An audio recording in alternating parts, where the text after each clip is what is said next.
السلام علیکم ورحمۃ اللہ وبرکاتہ۔ میں ہوں آپ کا دوست، آپ کا بھائی یاسر ملوک۔ اللہ سے امید کرتا ہوں کہ آپ سب خوش ہوں گے، صحت مند ہوں گے۔ اللہ جل جلالہ آپ کو خوش اور صحت مند رکھے، اور اللہ جل جلالہ آپ کی ساری شرعی حاجات اور جائز خواہشات کو اپنے غیب کے خزانہ سے پورا فرمائے، اور اللہ جل جلالہ آپ سب کی دنیا اور آخرت کی جتنی بھی پریشانیاں ہیں ان کو ختم فرمائے، اور اللہ جل جلالہ آپ کے سارے مسائل کو حل فرمائے، اور اللہ جل جلالہ جتنے بیمار ہیں ان کو شفائے کامل عاجلہ مستمرہ نصیب فرمائے۔ جتنے مسلمان فوت ہو چکے ہیں سب کی قبروں کو اللہ جل جلالہ جنت کا باغ بنائے اور سب کی مغفرت فرمائے۔ میرے بھائیو، آج میں آپ کو ایک ایسی دعا بتانے والا ہوں جو انسان اس دعا کو پڑھے گا تو اللہ جل جلالہ اس غم پریشانی سے، اس تکلیف سے، اس بیماری سے اس بندے کی موت تک حفاظت فرمائیں گے۔ موت تک اس انسان کو جو یہ دعا پڑھے گا تو اللہ جل جلالہ اس بیماری سے، اس غم سے، اس پریشانی سے اور اس تکلیف سے اللہ اس کی حفاظت فرمائے گا موت تک۔ حدیث شریف کا مفہوم ہے کہ جو کسی کو کسی بیماری میں، کسی غم میں، کسی پریشانی میں، کسی تکلیف میں مبتلا دیکھے اور اس دعا کو پڑھ لے تو اللہ جل جلالہ موت تک اس بندے کو اس غم، پریشانی، اس دکھ سے، اس بیماری سے حفاظت میں، اپنی حفظ و امان میں رکھیں گے۔ اس کو یہ پریشانی، بیماری اور یہ تکلیف نہیں پہنچے گی موت تک۔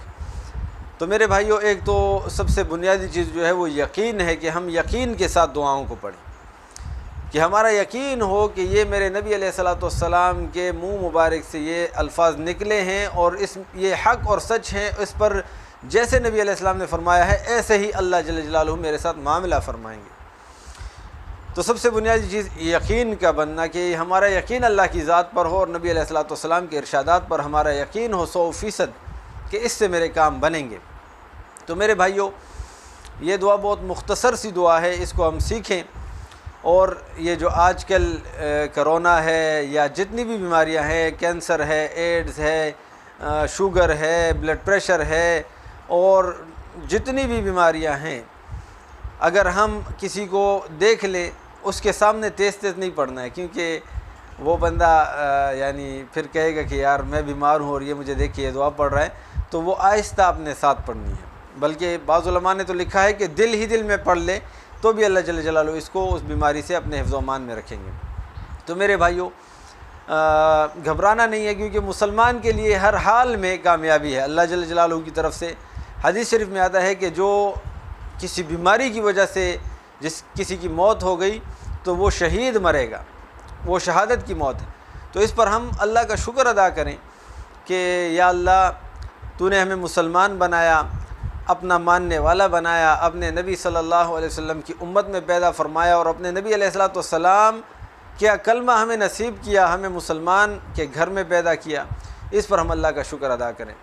ہمارے مولانا یوسف رحمۃ اللہ علیہ فرمایا کرتے تھے کہ ایمان اتنی بڑی دولت ہے، ایمان کا مل جانا، کہ اگر انسان پیدا ہوتے ہی سجدے میں پڑ جائے اور موت تک سجدے میں رہے تو اس ایمان کی جو نعمت ہے اس کا شکریہ نہیں ادا کر سکتا، اتنی بڑی نعمت ہے۔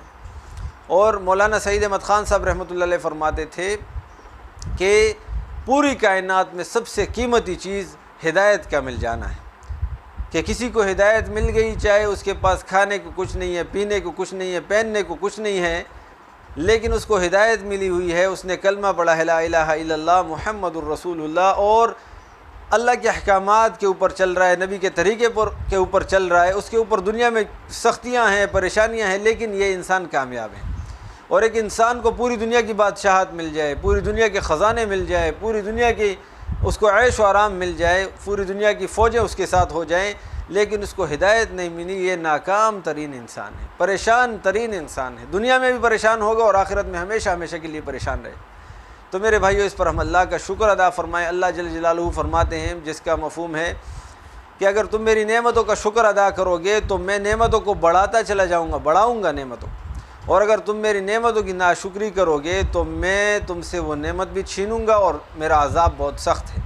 تو میرے بھائیو، اللہ جل جلالہ ہمیں ناشکری سے بچائے، اور اللہ جل جلالہ ہمیں اپنی نعمتوں پر شکر ادا کرنے کی توفیق عطا فرمائے۔ تو چلیں میں آپ کو وہ دعا بتاتا ہوں۔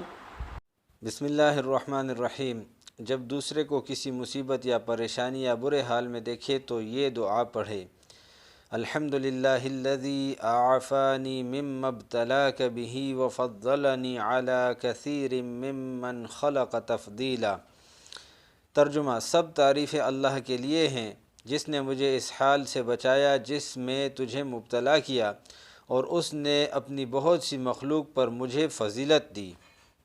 فائدہ: اس کی فضیلت یہ ہے کہ اس کے پڑھ لینے سے وہ مصیبت یا پریشانی پڑھنے والے کو نہ پہنچے گی جس میں وہ مبتلا تھا، جسے دیکھ کر یہ دعا پڑھی ہو۔ تنبیہ: اگر وہ شخص مصیبت میں مبتلا ہو تو اس دعا کو آہستہ پڑھے۔ اللہ جل جلالہ مجھے، آپ کو اور سارے دنیا کے سارے مسلمانوں کو حضور صلی اللہ علیہ وسلم کی تمام مبارک دعائیں سیکھنے کی اور اس پر عمل کرنے کی توفیق عطا فرمائے۔ جزاکم اللہ خیر۔ تو میرے بھائیو، اللہ سے امید کرتا ہوں کہ آپ کو یہ ویڈیو پسند آئی ہوگی۔ اللہ سے دعا ہے کہ اللہ جل جلالہ ہم سب مسلمانوں کو اپنے نبی صلی اللہ علیہ وسلم کے مبارک طریقوں پر آنے کی توفیق عطا فرمائیں۔ میرے بھائیو، یہ بہت نازک وقت ہے اور فتنوں کا دور ہے۔ ہر طرف سے فتنے آ رہے ہیں اور ہر طرف سے جو ہے نا آزمائشیں ہیں۔ تو میرے بھائیو، اللہ جل جلالہ سے دعا ہے کہ اللہ جل جلالہ میری، آپ کی اور سارے دنیا کے سارے مسلمانوں کی ہر قسم کے فتنوں سے، ظاہری ہو یا باطنی ہو، ہر فتنے سے اللہ ہماری حفاظت فرمائے۔ اور نبی علیہ الصلوۃ والسلام کی مبارک دعا بھی ہے فتنوں سے بچنے کے لیے: اللہم انی اعوذ بک من الفتن ما ظہر منہا وما بطن۔ یہ نبی علیہ الصلوۃ والسلام دعا فرمایا کرتے تھے۔ تو اس دعا کو اپنا معمول بنائیں، اور جتنی بھی دعائیں ہیں انشاءاللہ میں کوشش کروں گا کہ روزانہ ایک دعا کی بھی ویڈیو اپلوڈ کروں آپ کے لیے۔ چھوٹی چھوٹی دعائیں ہیں، ان کو یاد کریں گے انشاءاللہ تو بہت فائدہ ہوگا۔ اور جو یہ میں ویڈیو میں جو دعا دیتا ہوں تو اس کا اسکرین شاٹ ضرور لے لیا کریں، کیونکہ زبانی اس کو یاد کرنا، یعنی کسی سے سن کر یاد کرنا، یہ بہت مشکل ہے۔ تاکہ ہم اس کو پڑھیں اور پڑھنے کے ساتھ ساتھ اس کو یاد بھی کریں تو انشاءاللہ ہمارے لیے آسان ہوگا، اور صبح شام اس کو اپنا معمول بنائیں گے تو انشاءاللہ یہ دعا پھر ہم سے کبھی بھولے گی نہیں۔ اور اللہ کے راستے میں نکل کر اللہ کے دین کو سیکھنا اور پوری دنیا کے انسانوں تک پہنچانا، اس کا بھی عزم کریں، ارادہ کریں، کیونکہ اس سے ہمیں بھی فائدہ ہوگا اور ہماری وجہ سے کتنے لوگوں کو فائدہ ہوگا، ان سب کا اجر اللہ ہمیں عطا فرمائے۔ تو اس کے لیے انشاءاللہ آپ سب سے دعاؤں کی درخواست کرتا ہوں کہ میرے لیے بھی دعا کریں کہ اللہ جل جلالہ مجھے بھی استقامت نصیب فرمائے، اور جتنے دنیا میں مسلمان ہیں سب کو اللہ جل جلالہ استقامت نصیب فرمائے، اور ہمارا آخری خاتمہ کامل ایمان کے ساتھ اللہ فرمائے۔ اور جتنے مسلمان ہیں جو عبادات سے دور ہیں، اللہ سے دور ہیں، قرآن سے دور ہیں، ذکر سے دور ہیں، ان کے لیے دعا کریں کہ اے اللہ ہمارے سب مسلمان بھائیوں کو، بہنوں کو غفلت کی زندگی سے بچا کر اور تیری فرمانبرداری والی زندگی پر ڈال دے، کیونکہ اللہ جل جلالہ جس کو چاہتا ہے ہدایت دیتا ہے، جس کو چاہتا ہے گمراہ کرتا ہے۔ تو اللہ جل جلالہ ہم سب کو ہدایت عطا فرمائے اور ہم سب کو گمراہی سے بچائے، ہم سب کی گمراہی سے حفاظت فرمائے۔ ٹھیک ہے، انشاءاللہ اگلی ویڈیو تک آپ سے اجازت چاہتا ہوں۔ اللہ آپ سب کو اور ہم سب کو اللہ اپنے حفظ و امان میں رکھے۔ السلام علیکم ورحمۃ اللہ وبرکاتہ۔ السلام علیکم۔ سب دوستوں سے گزارش ہے کہ میرے یوٹیوب چینل کو سبسکرائب کریں اور بیل آئیکن کو پریس کریں تاکہ ہر آنے والی ویڈیو آپ تک آسانی سے پہنچ سکے، اور لائک کریں اور شیئر کریں اور اپنی رائے کا اظہار کمنٹ سیکشن میں کریں۔ جزاک اللہ۔